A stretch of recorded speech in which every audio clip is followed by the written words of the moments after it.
1 जून पासून राज्यातील सर्व बस स्थानकांवरील शौचालय सुविधा मोफत. परिवहन मंत्री प्रताप सरनाईक यांची कोल्हापुरात घोषणा. स्वच्छतेवर भर, नियमभंग करणाऱ्यांवर कडक कारवाईचे निर्देश.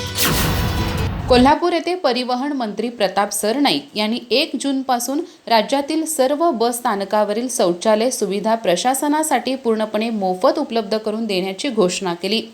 महाराष्ट्र राज्य परिवहन महामंडळाच्या वर्धापन दिनाच्या पार्श्वभूमीवर त्यांनी कोल्हापूर मध्यवर्ती बस स्थानकाच्या पाहणी दौऱ्यावेळी ही माहिती दिली. प्रवाशांकडून बस भाड्याच्या माध्यमातून आधीच स्वच्छता कर आकारला जात असल्याने आता हा खर्च महामंडळ स्वतः करणार असून खाजगी कंत्राटदारांमार्फत चालवली जाणारी शौचालय व्यवस्था बंद करण्यात येणार आहे. यापुढे शौचालयाची जबाबदारी महामंडळ स्वतः घेणार असल्याचे त्यांनी स्पष्ट केले. यावेळी मंत्री सरनाईक यांनी बस स्थानकावरील स्वच्छतागृह, उपहारगृह, हिरकणी कक्ष आणि प्रवासी कक्षाची पाहणी करून प्रवाशांशी संवाद साधला.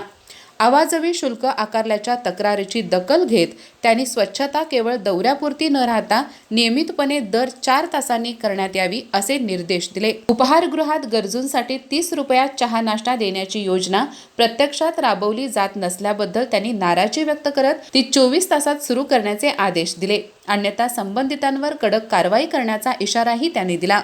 प्रवाशांना मिळणाऱ्या सेवांमध्ये कोणतीही तडजोड सहन केली जाणार नसल्याचे त्यांनी स्पष्ट केले. या पाहणी दौऱ्यावेळी राज्य परिवर्तन महामंडळाच्या पुणे प्रदेशाच्या प्रादेशिक व्यवस्थापक अमृता ताम्हणकर, विभागीय वाहतूक परिवहन अधिकारी अनिल मेहत्तर, कार्यकारी अभियंता नागेश कुलकर्णी, विभाग नियंत्रक अभय देशमुख, विभागीय अभियंता सुरेश मोहिते यांच्यासह अधिकारी व कर्मचारी उपस्थित होते.